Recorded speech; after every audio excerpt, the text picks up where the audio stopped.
అందరికీ నమస్కారం. Welcome to స్టడీవిస్ యూట్యూబ్ ఛానల్. ఫ్రెండ్స్, ఈరోజు ఈ వీడియోలో మనం ఆంధ్రప్రదేశ్ గ్రాడ్యుయేట్ ఎమ్మెల్సీ ఎలక్షన్స్ అంటే పట్టభద్రుల ఎమ్మెల్సీ ఎన్నికలకు సంబంధించి పట్టభద్రులైనటువంటి గ్రాడ్యుయేట్స్ ఎవరైతే రాష్ట్రంలో ఉంటారో వారు ఏ విధంగా తమ ఓటును నమోదు చేసుకోవచ్చు అనేది మనం కంప్లీట్ ప్రాసెస్ని ఈ వీడియో ద్వారా తెలుసుకుందాం.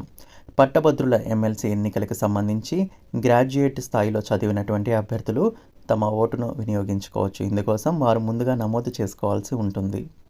గ్రాడ్యుయేట్స్ అంటే ఎవరు అంటే డిగ్రీ లేదా తత్సమానమైనటువంటి క్వాలిఫికేషన్ పొందిన వారిని గ్రాడ్యుయేట్స్ అని అంటారు.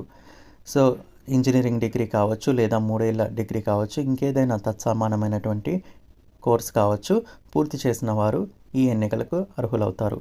ఇప్పుడు ఈ వీడియోలో నేను మీకు ఏ విధంగా మీరు ఆన్లైన్లో ఇంటి వద్దనే ఉండి ఈ పట్టభద్రుల ఎన్నికలకు సంబంధించి తమ ఓటును నమోదు చేసుకోవచ్చు అనేది డీటెయిల్గా నేను మీకు చూపిస్తాను. ఫ్రెండ్స్, మీరు ముందుగా ఇక్కడ చూపిస్తున్నటువంటి ceo.andhra.nic.in వెబ్సైట్ ఏదైతే ఆఫీషియల్ వెబ్సైట్ ఉందో ఈ వెబ్సైట్కి వెళ్ళాల్సి ఉంటుంది. ఈ వెబ్సైట్ లింక్ నేను డిస్క్రిప్షన్ మరియు కమెంట్ బాక్స్లో కూడా ఇస్తాను, తర్వాత మీరు చెక్ చేయండి. ఇక ఈ వెబ్సైట్కి వెళ్ళిన తర్వాత మీకు ఇక్కడ పైన కొన్ని ట్యాబ్స్ చూపిస్తాయి. ఇక్కడ ఇందులో ఈ రిజిస్ట్రేషన్ అనేది మనకి కనిపిస్తుంది. ఈ రిజిస్ట్రేషన్ పైన మీరు క్లిక్ చేయాల్సిన పని లేదు, జస్ట్ మీరు హైలైట్ చేస్తే మీకు 2 ఆప్షన్స్ ఇక్కడ చూపిస్తాయి. ఒకటి అసెంబ్లీ కాన్స్టిట్యుయెన్సీ, రెండవది కౌన్సిల్ కాన్స్టిట్యుయెన్సీ. ఇప్పుడు మనం పట్టభద్రుల ఎన్నికల గురించి మాట్లాడుకుంటున్నాం కాబట్టి కౌన్సిల్ కాన్స్టిట్యుయెన్సీని మనం హైలైట్ చేయాలి. ఇలా హైలైట్ చేయగానే 2 ఆప్షన్స్ కనిపిస్తాయి. ఒకటి గ్రాడ్యుయేట్స్ అంటే పట్టభద్రులకు సంబంధించి, రెండవది టీచర్స్కి సంబంధించి. ఇప్పుడు మనం పట్టభద్రులది మనం చూస్తున్నాం కాబట్టి గ్రాడ్యుయేట్స్ ఫామ్ 18 పైన మీరు క్లిక్ చేస్తారు. ఫ్రెండ్స్, మరొక ముఖ్యమైన విషయం ఏంటంటే మీరు ల్యాప్టాప్ లేదా సిస్టంలో ఇది చేస్తే మీకు ఈజీగా ఉంటుంది.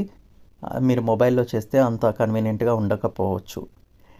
ఇక ఈ ఫామ్ 18 అనేది మనకి ఓపెన్ అవుతుంది. దీన్ని ఎలా ఫిల్ చేసి మనం చేయాలనేది నేను మీకు ఇప్పుడు తెలియజేస్తాను.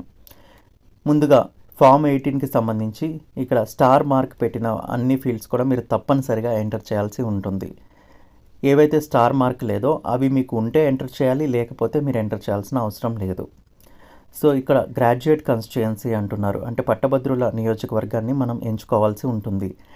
ఇందుకోసం ముందుగా ఉమ్మడి జిల్లాను మనం ఎంచుకోవాలి. ఆ తర్వాత ఉమ్మడి జిల్లా పరిధిలోకి వచ్చేటటువంటి కొత్త జిల్లాని, లేదంటే పాత జిల్లానే మీరు ఉన్నట్లయితే దాన్ని మీరు ఎంచుకోవచ్చు. ప్రస్తుతం ఈ వీడియో చేసే సమయానికైతే మనకి శ్రీకాకుళం, విజయనగరం, విశాఖపట్నం, ప్రకాశం, నెల్లూరు, చిత్తూరు, కడప, అనంతపూర్, కర్నూలు ఉమ్మడి జిల్లాలకు సంబంధించి ఎమ్మెల్సీ ఎన్నికలకి సంబంధించి నమోదు ప్రక్రియ ప్రారంభమైంది. మీరు తర్వాత మీకు ఎప్పుడైనా సరే ఈ లింక్ వెళ్ళినట్లయితే ఏవైతే ఓపెన్లో ఉంటాయో అవి మీకు చూపిస్తాయి, కాబట్టి మీరు చేసుకోవచ్చు. ప్రస్తుతం నేను ఒక ఉదాహరణకు ఇది సెలెక్ట్ చేస్తున్నాను. సెలెక్ట్ చేయగానే ప్రకాశం, నెల్లూరు, చిత్తూరు సెలెక్ట్ చేయగానే దాని పరిధిలోకి వచ్చేటటువంటి అన్ని జిల్లాల లిస్ట్ మనకి చూపిస్తుంది. ఇందులో కొత్త జిల్లాలు కూడా మనకి కనిపిస్తున్నాయి. సో ఉదాహరణకు నేను బాపట్ల జిల్లాని ఎంచుకున్నాను. సో ఇక్కడ ఎంచుకున్న తర్వాత మనకి ఇక్కడ పక్కనే చూస్ ఫైల్ అని ఇక్కడ కనిపిస్తుంది. ఇక్కడ అప్లికెంట్ ఫోటో అనేది అడుగుతుంది. అంటే ఎవరైతే ఈ నమోదు చేసుకుంటున్నారో, రిజిస్ట్రేషన్ చేసుకుంటున్నారో వారి యొక్క ఫోటో అనేది అప్లోడ్ చేయాల్సి ఉంటుంది. అంటే గ్రాడ్యుయేట్స్ యొక్క ఫోటో అనేది ఇక్కడ అప్లోడ్ చేయాల్సి ఉంటుంది. చూస్ ఫైల్ అని ఇలా క్లిక్ చేయగానే మీ డైరెక్టరీకి వెళ్ళిపోతుంది. అక్కడ మీరు మీ పాస్పోర్ట్ సైజ్ ఫోటో ఏదైతే ఉంటుందో దాన్ని ఎంచుకొని అప్లోడ్ ఆప్షన్ పైన మీరు క్లిక్ చేస్తే ఇక్కడ మీకు ఫోటో అనేది వచ్చేస్తుంది. ఇక ఈ కాలం ఫిల్ చేసిన తర్వాత ఫస్ట్ అప్లికెంట్ డీటెయిల్స్ అనేది మనం ఫిల్ చేయాల్సి ఉంటుంది. దీంట్లో మీ పేరుని మీరు ఎంటర్ చేయాల్సి ఉంటుంది. సో మీ పేరు దగ్గర ఎంటర్ యువర్ నేమ్ దగ్గర మీరు మీ యొక్క పేరు అంటే ఫస్ట్ నేమ్ ఏదైతే ఉంటుందో అది ఎంటర్ చేస్తారు. తర్వాత సర్నేమ్ అంటే ఇంటి పేరు దగ్గర మీరు మీ సర్నేమ్ని ఎంటర్ చేస్తారు. ఇదే పేరుని మీరు తెలుగులో కింద ఏదైతే పేరు అని ఉందో అక్కడ కూడా టైప్ చేయండి. టైప్ చేసి ఒక స్పేస్ ఇవ్వండి. స్పేస్ ఇవ్వగానే మీ పేరు అనేది తెలుగులోకి మారిపోతుంది. అదేవిధంగా మీ సర్నేమ్ ఏదైతే ఉంటుందో అది కూడా మారిపోతుంది అనమాట. మిడిల్ నేమ్ కానీ మీకు ఏమైనా ఉంటే అది ఇక్కడే పెట్టుకోండి. సర్నేమ్ కేవలం ఇంటి పేరు మాత్రమే ఇక్కడ పెట్టుకోండి. ఇక నేను కేవలం ఇది ఉదాహరణకు మాత్రమే చెప్తున్నాను. సో కాబట్టి మీరు కరెక్ట్గా పెట్టండి. ఇక్కడ మీ డేట్ ఆఫ్ బర్త్ అనేది ఎంటర్ చేస్తారు. అంటే మ్యాండేటరీ అని ఇవ్వకపోయినప్పటికీ మీరు ఎంటర్ చేస్తే మంచిది. So me date of birth అనేది ఎంటర్ చేయగానే ఇక్కడ ఏజ్ అనేది క్యాలిక్యులేట్ అయిపోతుంది. సో ఏజ్ అనేది వస్తుంది. తర్వాత మీ జెండర్ని మీరు ఎంచుకుంటారు. సో తర్వాత మీ తండ్రి పేరు కానీ, తల్లి పేరు కానీ, లేదా భర్త పేరు కానీ ఏదో ఒకటి మీరు ఎంటర్ చేయాల్సి ఉంటుంది. సో ఇక్కడ ఫాదర్ని ఎంచుకున్నట్లయితే ఫాదర్ యొక్క పేరు కూడా మనల్ని అడుగుతుంది. సో ఫాదర్ పేరు మీరు ఎంటర్ చేస్తారు.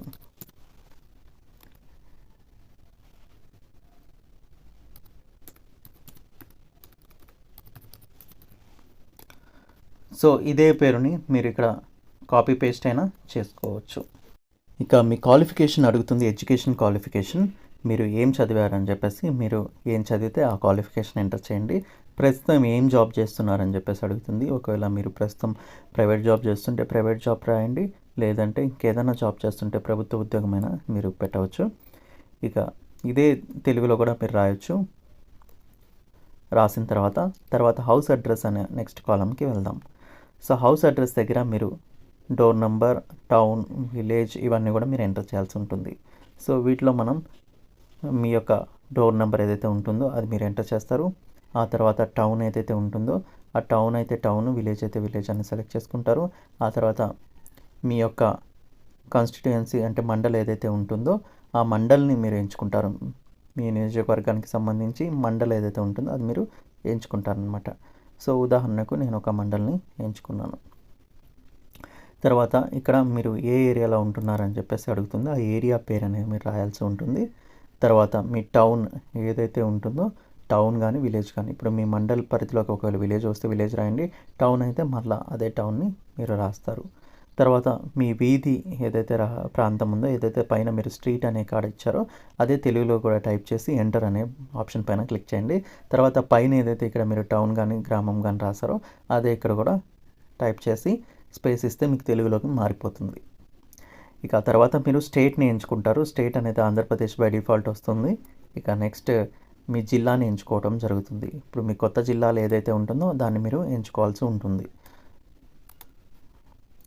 ఇక ఈ డీటెయిల్స్ ఎంటర్ చేసిన తర్వాత ఇక్కడ పోస్ట్ ఆఫీస్ అని అడుగుతుంది. మీ మెయిన్ పోస్ట్ ఆఫీస్ ఎక్కడ ఉందో అది ఎంటర్ చేయండి. సో ఎక్కడైతే మీ పోస్ట్ ఆఫీస్ ఉంటుందో ఆ పోస్ట్ ఆఫీస్ ఎంటర్ చేసేసి అదే తెలుగులో కూడా ఎంటర్ చేసేసి స్పేస్ ఇవ్వండి. తర్వాత పిన్ కోడ్కి సంబంధించి మీరు మీ పిన్ కోడ్ని ఎంటర్ చేయండి. సో టైప్ చేయాల్సి ఉంటుంది మీరు 1 by 1 ఇక్కడ. సో అవన్నీ టైప్ చేస్తే మీకు వస్తుంది. ఇక నెక్స్ట్ మీకు ఒకవేళ ఏమైనా డిసేబిలిటీ ఉన్నట్లయితే ఇవి సెలెక్ట్ చేసుకోవాలి. డిసేబిలిటీస్ ఏం లేకపోతే మీరు సెలెక్ట్ చేసుకోవాల్సిన అవసరం లేదు. ఇక తర్వాత details of AC and EPIC అని అడుగుతున్నారు. సో దీంట్లో మీరు మీ ఎపిక్ కార్డ్ అంటే మీ ఏదైతే ఓటర్ ఐడి కార్డు ఉంటుందో దాన్ని మీరు తెలిస్తే ఎంటర్ చేయండి, తెలియకపోతే ఇది వదిలేయండి. ఇక్కడ మీ డిస్టిక్ని మాత్రం మీరు ఎంచుకోవాల్సి ఉంటుంది. మీ డిస్టిక్ని మీరు ఎంచుకున్న తర్వాత ఇక్కడ అసెంబ్లీ కాన్స్టిట్యుయెన్సీ, ఏసీ అంటే assembly constituency number and name అడుగుతున్నారు. సో దీంట్లో మీ నియోజకవర్గం ఏదైతే ఉంటుందో అది మీరు ఎంచుకుంటారు. సో ఇది ఎంచుకున్న తర్వాత మీ ఎపిక్ కార్డ్ నెంబర్ ఒకవేళ మీకు తెలిస్తే పెట్టండి, తెలియకపోతే వదిలేయండి. తర్వాత polling station number, date of birth పెట్టమని అడుగుతున్నారు. సో మీకు ఏది తెలిస్తే అది పెట్టండి, లేదంటే వదిలేయండి. తర్వాత మీకు నెక్స్ట్ డీటెయిల్స్ ఏంటంటే Aadhaar card details. So Aadhaar card ఉన్నవారు ఫస్ట్ ఆప్షన్ సెలెక్ట్ చేసుకోవాలి. ఆధార్ కార్డు లేని వాళ్ళు బీలో ఉన్నటువంటి ఈ ఆప్షన్ని ఎంచుకోవాల్సి ఉంటుంది. ఆధార్ కార్డు ఉంది అని సెలెక్ట్ చేసుకుంటే మీరు ఆధార్ కార్డు నెంబర్ అనేది అక్కడ ఎంటర్ చేయడం జరుగుతుంది. మీ 12 అంకెల ఆధార్ కార్డు నెంబర్ని ఇక్కడ ఎంటర్ చేయండి. ఎంటర్ చేసిన తర్వాత ఇక్కడ చివరిలో మనకి గ్రాడ్యుయేట్ ఆర్ డిప్లొమా అని చెప్పేసి చూపిస్తుంది. సో దీని మీనింగ్ ఏంటంటే ఓన్లీ పట్టభద్రులు మాత్రమే, డిగ్రీ స్థాయిలో చదివినటువంటి అభ్యర్థులు మాత్రమే దీనికి దరఖాస్తు చేసుకోవచ్చు. డిప్లొమా వల్ల అంటే ఇక్కడ డిప్లొమా ఏంటి అంటే ఏదైతే డిగ్రీ స్థాయిలో డిప్లొమా చేసిన వాళ్ళు ఉంటారో వారికి అవకాశం ఇవ్వడం జరిగింది. సో అవి ఎంచుకోవాల్సి ఉంటుంది. అయితే ఇక్కడ గ్రాడ్యుయేట్కి సంబంధించి ఎంచుకున్నప్పుడు మీరు ఎందులో ఏ యూనివర్సిటీలో గ్రాడ్యుయేట్ చేశారనేది మీరు ఇక్కడ తెలియపరచాల్సి ఉంటుంది. ఉదాహరణకు జేఎన్టీయూ కాకినాడ నుంచి మీరు ఇంజనీరింగ్ పూర్తి చేసినట్లయితే లేదా ఏదైనా డిగ్రీ పూర్తి చేసినట్లయితే మీరు ఇక్కడ ఎంచుకొని తర్వాత తెలుగులో కూడా అదే మీరు టైప్ చేస్తారు. తర్వాత ఏ సంవత్సరంలో మీరు డిగ్రీ పూర్తి చేశారనేది మీ డిగ్రీ సర్టిఫికేట్ పైన ఉంటుంది. సో కాబట్టి ఆ డిగ్రీ సర్టిఫికేట్ పైన మీరు పూర్తి చేసింది మీరు ఎంటర్ చేయాల్సి ఉంటుంది. మీరు డిడి, ఎంఎం, వైవై ఫార్మాట్లో ఎంటర్ చేయాలంటే మీరు ముందుగా డేటు, తర్వాత నెల, తర్వాత సంవత్సరం ఫార్మాట్లో ఎంటర్ చేయాల్సి ఉంటుంది. డిగ్రీ సర్టిఫికేట్లో మీకు నెల, సంవత్సరం ఉంటే మీరు చివరి తేదీ అయినా వేసే అవకాశం ఉంటుంది. సో నెక్స్ట్ తర్వాత ఇక్కడ మీరు I'm position of diploma certificate అనేది డిసేబుల్ అయ్యింది, ఎందుకంటే మీరు గ్రాడ్యుయేట్ సెలెక్ట్ చేసుకున్నారు కాబట్టి మీకు ఇంక ఇది అవసరం లేదు. ఒకవేళ డిప్లొమా సెలెక్ట్ చేసుకున్నట్లయితే అందరూ డిప్లొమా చేసిన వారికి అయితే ఈ పట్టభద్రుల ఎన్నికల్లో పాల్గొనడానికి అవకాశం లేదు. కేవలం డిగ్రీ స్థాయిలో ఉండేటటువంటి కొన్ని డిప్లొమా కోర్సులు ఉంటాయి, అవి చేసిన వారికి మాత్రమే అవకాశం ఉంటుంది. అవి మీరు ఎంచుకొని ఆ తర్వాత ఎప్పుడు పాస్ అయ్యారో రాసి సబ్మిట్ చేయాల్సి ఉంటుంది. సో గ్రాడ్యుయేట్ చదివినట్లయితే కేవలం మీరు ఏ యూనివర్సిటీ నుంచి మీరు గ్రాడ్యుయేట్ చదివారనేది పెడితే సరిపోతుంది. ఇక్కడ నెక్స్ట్ మీ గ్రాడ్యుయేట్కి సంబంధించి కానీ డిప్లొమాకి సంబంధించి కానీ ఏది మీరు ఎంచుకుంటే అది దానికి సంబంధించి ప్రూఫ్ అనేది ఇవ్వాల్సి ఉంటుంది. అంటే మీ ఒరిజినల్ డిగ్రీ ఏదైతే మీరు కాలేజ్ నుంచి పొంది ఉంటారో దాన్ని మీరు అప్లోడ్ చేయాల్సి ఉంటుంది. మరొక ముఖ్యమైన విషయం ఏంటంటే ఇక్కడ మీరు ఎప్పుడు పాస్ అయ్యారనేది మనం ఇస్తాము. అయితే ప్రతి సంవత్సరం కూడా కొంత కట్ ఆఫ్ డేట్ అనేది ఇస్తారనమాట పాస్ అయినటువంటి అభ్యర్థులకి. ఇప్పుడు ఈ వీడియో చేసే సమయానికైతే 2019 నవంబర్ 1 వరకు చేసినటువంటి డిగ్రీ పూర్తి అయినటువంటి అభ్యర్థులకు మాత్రమే ఈసారి 2022కి సంబంధించి అవకాశం ఇవ్వడం జరిగింది. కట్ ఆఫ్ అనేది ప్రతిసారి మారిపోతుంది. ఒకవేళ మీరు అందుకన్నా కట్ ఆఫ్ కన్నా ఎక్కువ డేట్ పెట్టినట్లయితే ఈ విధంగా మీకు ఎర్రర్ అనేది వస్తుంది. Graduates must be completed before అని చెప్పేసి ఆ డేట్ అనేది మీకు కట్ ఆఫ్ డేట్ అనేది చూపించడం జరుగుతుంది. సో అంటే ఆ తేదీలోపు మీరు డిగ్రీ పూర్తి చేసినట్లయితే ప్రస్తుతం ఈ పట్టభద్రుల ఎన్నికలకు మీరు అర్హులని అర్థం అనమాట. సో ఇక్కడ మీరు ఎంచుకున్న తర్వాత ఈ డీటెయిల్స్ అన్నీ ఎంటర్ చేసిన తర్వాత ఇక్కడ మనం డిగ్రీ సర్టిఫికేట్ అనేది ఒకటి అప్లోడ్ చేయాలని చెప్పుకున్నాం. సో ఈ డిగ్రీ సర్టిఫికేట్ అనేది మీరు ఒక ప్రూఫ్గా అప్లోడ్ చేస్తారు. సో దీన్ని మీరు చూస్ ఫైల్ అనే దగ్గర మీరు ఎంటర్ చేసి డిగ్రీ సర్టిఫికేట్ ఏదైతే ఉంటుందో ఆ డిగ్రీ సర్టిఫికేట్ 200 KB లోపు ఉండేటటువంటి JPEG ఇమేజ్ ఫార్మాట్లో మీరు మార్చుకొని దీన్ని అప్లోడ్ చేయాల్సి ఉంటుంది. ఒకవేళ ఫోటో అయితే 100 KB లోపు ఉండేలా చూసుకోండి. సో ఇది సెలెక్ట్ చేసుకున్న తర్వాత మీరు నెక్స్ట్ అప్లోడ్ అనే ఆప్షన్ పైన క్లిక్ చేస్తారనమాట. అప్పుడు మీకు ఇక్కడ డిగ్రీ సర్టిఫికేట్ వస్తుంది. ఉదాహరణకు నేను ఒకటి అప్లోడ్ చేసి చూపిస్తున్నాను. ఇక చివర్లో 4th కాలంలో ఏముందంటే my name has not been included in the electoral roll for this or any other graduate constituency or my name has been included in the electoral roll for constituency and district under the given address below and I request that to be deleted from that roll అని చెప్పేసి ఇక్కడ ఉంది. అంటే ఏంటి అంటే నా పేరు ఎటువంటి ఎలక్టోరల్ రోల్లో లేదా ఇంకేదైనటువంటి పట్టభద్రుల కాన్స్టిట్యుయెన్సీకి సంబంధించి ఎలక్టోరల్ రోల్లో ఇదివరకు ఇంక్లూడ్ కాలేదు, కొత్తగా ఇంక్లూడ్ చేయండి అని చెప్పేసి దీనికి అర్థం. లేదు ఆల్రెడీ ఇదివరకు ఏదైనా పట్టభద్రుల ఎన్నికలకు సంబంధించి మీ పేరు కానీ నమోదు అయినట్లయితే వేరే జిల్లా లేదా అడ్రస్ పరిధిలోకి, సో దాన్ని డిలీట్ చేసి కొత్తగా నమోదు చేయండి అని చెప్పేసి అర్థం అనమాట. అంటే my name has not been included in the electoral roll for this or any other graduate constituency. అంటే ఇప్పుడు నేను చేస్తున్నటువంటి పట్టభద్రుల ఎన్నికకు సంబంధించి నియోజకవర్గం ఉందో దాంట్లో కానీ ఇంకేతర పట్టభద్రుల నియోజకవర్గాలకు సంబంధించి కానీ నా పేరు ఇప్పటి వరకు అయితే నమోదు కాలేదు, కొత్తగా చేసుకుంటున్నాను అని చెప్పేసి దీని అర్థం. ఒకవేళ ఆల్రెడీ మీరు ఇదివరకు ఎక్కడైనా నమోదు చేసుకొని ఉన్నట్లయితే వేరే జిల్లా నియోజకవర్గం పరిధిలో, సో దాన్ని మార్చి ఇప్పుడు కింద ఉన్నటువంటి దాన్ని డిలీట్ చేసి పైన నేను ఎంటర్ చేసిన దాన్ని కొత్తగా ఎన్రోల్ చేయండి అని చెప్పాలనుకుంటే మీరు ఈ డీటెయిల్స్ ఎంటర్ చేయండి. లేదంటే మీరు ఫస్ట్ ఆప్షన్కే పరిమితం అయ్యి సబ్మిట్ చేయొచ్చు అనమాట. సో అయితే ఇక్కడ మీరు ఒకవేళ పాత రిజిస్ట్రేషన్లో మీరు ఒకవేళ గ్రాడ్యుయేట్స్ కాన్స్టిట్యుయెన్సీ ఇతర దాంట్లో ఉండి దాన్ని డిలీట్ చేయాలనుకుంటే మీ అడ్రస్ ఇవ్వండి, డిలీట్ చేసి కొత్తగా మీరు ఇచ్చినటువంటి ప్రస్తుతం ఎన్రోల్ చేస్తున్నటువంటి డీటెయిల్స్ ప్రకారం మీకు ఎన్రోల్మెంట్ అనేది చేయడం జరుగుతుంది. సో ఇదంతా చేసిన తర్వాత సబ్మిట్ ఆప్షన్ పైన మీరు క్లిక్ చేస్తారు.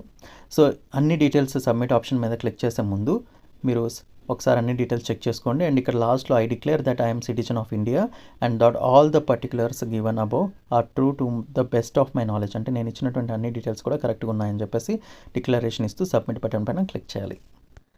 అయితే ప్రస్తుతం ఈ అప్లికేషన్ స్టేటస్ చెక్ చేసుకునే లింక్ అయితే ఇంకా ఎనేబుల్ కాలేదు. ఎనేబుల్ అయిన తర్వాత నేను మీకు మరొక వీడియో చేసి చూపిస్తాను. అదేవిధంగా ఈ వీడియోకి కూడా లింక్ చేస్తాను. సో కాబట్టి మీరు అప్పుడు మీ అప్లికేషన్ స్టేటస్ అనేది చెక్ చేసుకోవచ్చు. సో ఈ విధంగా మీరు సబ్మిట్ బటన్ పైన క్లిక్ చేస్తూనే మీకు ఒక నంబర్ అనేది జనరేట్ అవుతుంది. Record submitted successfully your application number is అని చెప్పేసి మీకు ఒక అప్లికేషన్ నెంబర్ అనేది వస్తుంది. ఈ అప్లికేషన్ నెంబర్ యూజ్ చేసి మీరు ఫ్యూచర్లో అప్లికేషన్ స్టేటస్ అనేది చెక్ చేసుకోవచ్చు. మరొక ముఖ్యమైన విషయం ఏంటంటే 2023 MLC ఎన్నికలకు సంబంధించి ఇప్పుడు రిజిస్ట్రేషన్ జరుగుతున్నాయి. ఇంకొకటి ఏంటంటే కొంతమందికి డౌట్ ఉండొచ్చు, నేను గతంలో జరిగిన ఎమ్మెల్సీ ఎన్నికలకు నమోదు చేసుకున్నాను, ఇప్పుడు మళ్ళీ చేసుకోవాలంటే ఇప్పుడు ప్రతిసారి కొత్త ఎమ్మెల్సీ ఎన్నికలు వచ్చినప్పుడు మీరు ప్రతిసారి కూడా నమోదు చేసుకోవాల్సి ఉంటుంది. అండ్ ఈ రిజిస్ట్రేషన్ ప్రక్రియ అనేది నవంబర్ 7 వరకు కూడా కొనసాగుతుంది ప్రస్తుతం. అండ్ నవంబర్ 7 తర్వాత 23వ తేదీ వరకు కూడా పరిశీలన జరిగి ఆ తర్వాత మీకు ఫైనల్ జాబితా అనేది విడుదలయ్యే అవకాశం ఉంటుంది. అప్పుడు మీ స్టేటస్ కూడా మీరు చెక్ చేసుకోవచ్చు. సో ఇది ఫ్రెండ్స్, ఎమ్మెల్సీ ఎన్నికలకి సంబంధించి గ్రాడ్యుయేట్స్ ఏ విధంగా రిజిస్టర్ చేసుకోవచ్చు అనే దానిపైన కంప్లీట్ ప్రాసెస్. మీకు కానీ వీడియో యూస్ఫుల్ అనిపిస్తే మీ ఫ్రెండ్స్ కూడా షేర్ చేయండి అండ్ వారిని కూడా రిజిస్ట్రేషన్ చేసుకునేలా ప్రోత్సహించండి. మరొక వీడియోలో మళ్ళీ కలుద్దాం. అంటిల్ దెన్ నమస్తే and please subscribe. Thank you.